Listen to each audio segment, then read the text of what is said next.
Seorang siswa kelas 10 sedang belajar konsep jaringan komputer, namun merasa bingung dengan istilah-istilah teknis.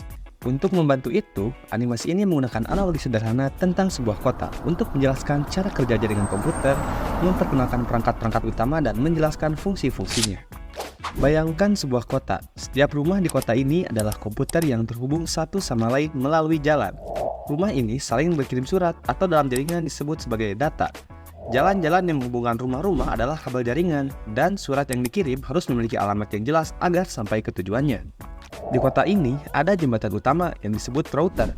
Tugasnya adalah menghubungkan jaringan yang berbeda, memastikan data atau surat dari satu wilayah bisa sampai ke wilayah lainnya di luar sana. Sementara itu, di dalam jaringan lokal ada switch yang berfungsi sebagai polisi lalu lintas. Switch memastikan bahwa data yang dikirim dari satu rumah hanya sampai ke rumah yang dituju dan tidak nyasar ke rumah yang lainnya. Kota ini terhubung dengan kota-kota lain di luar sana melalui sebuah modem. Modem adalah gerbang yang mengubah sinyal dari luar agar bisa digunakan oleh jaringan lokal. Di sisi lain, ada akses point yang seperti taman kota.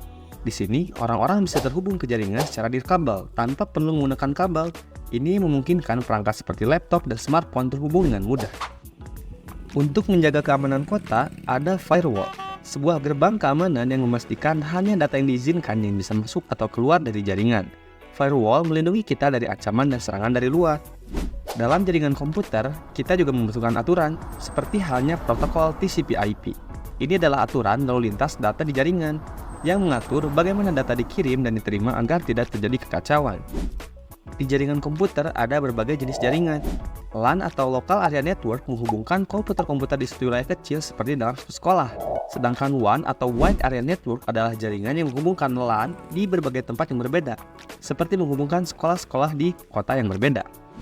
Data yang dikirim melalui jaringan dipecah menjadi potongan-potongan kecil yang disebut paket. Seperti mengirim surat dalam amplop, data ini dikirim satu persatu melalui jaringan dan kemudian disatukan kembali ketika sampai di tujuan. Nah, itulah gambaran sederhana tentang bagaimana jaringan komputer bekerja. Dari router, switch, modem, access point, hingga firewall, semuanya memiliki peran penting dalam menjaga data agar bisa bergerak dengan aman dan efisien. Seperti kota yang terhubung, jaringan komputer memungkinkan kita untuk terhubung dan berbagi informasi dengan mudah di seluruh dunia.